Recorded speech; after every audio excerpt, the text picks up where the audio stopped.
content for take 2 of my Maze Runner movie review and discussion and book review and discussion, and I'm not really sure how much memory I have left, so I'm going to try and hurry because it's horrifying. But Teresa, I really liked her because the norm now in young adult fiction is to have empowering females, that aren't lame, because pretty much we have Katniss, Triss, and Selena. Those are like the 3 ones that come to mind that aren't just horrible.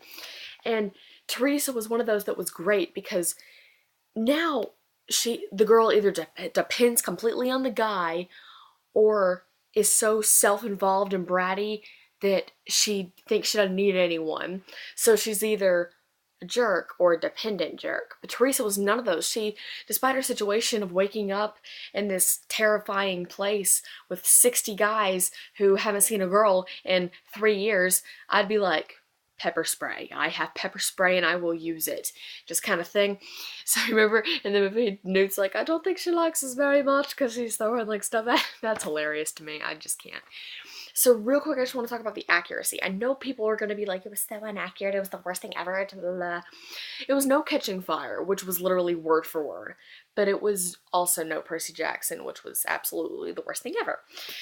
But good movies, good book to movie adaptations aren't always entirely accurate. Tifios, Divergent, those are just the ones that kind of come to mind. But so many things in here. My favorite thing to talk about with book to movie adaptations, it's always great if it's accurate. That's just the best thing ever.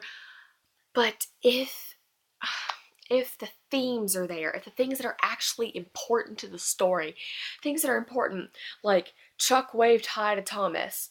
Thomas said, hey, Slim, or whatever their thing is, will you want to go get some food? Sure.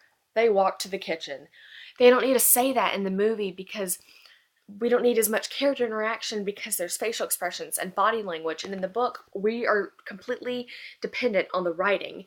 And that's why people, you try putting this into 2 hours. This tiny font, pretty thick book into 2 hours.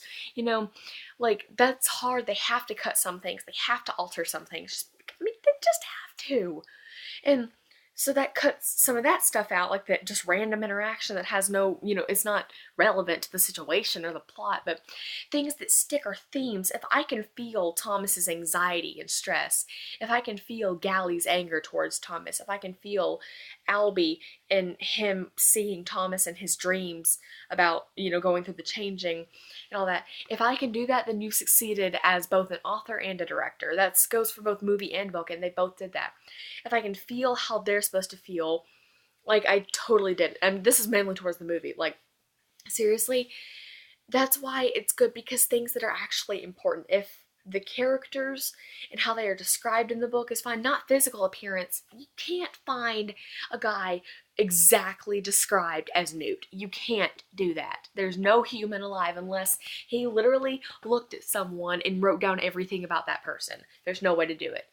And it's the acting skill. It's not always the physical appearance. Sometimes I'm just kind of like, man, I wish he looked more like this or like this.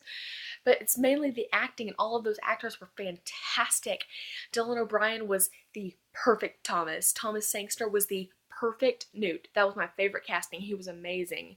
Just because Newt has this certain quirkiness and just kind of like, just this funniness about him. And I thought Thomas Sangster did that perfectly. In Gally, he has that tough guy look. He's kind of, it was so good. And things, like I said, the things that needed to be there in the movie were. That's what accurate means. Accurate means the theme and why am I here? Why is this happening? Who put us here? Since I questioned that, since I had those questions, then that means that that was a good adaptation, because if I was wondering, then that means I was getting the full experience, which is exactly it. So many good quotes were in this movie, like even on the back, if you ain't scared, you ain't human. That's just for everything. That is so cool. Like, welcome to the Glade, everything's gonna change. See, stuff like that is so neat to me, and I don't know why everyone hates this. I'm stereotyping. I mean, of course, I know there are some select few of you who liked it.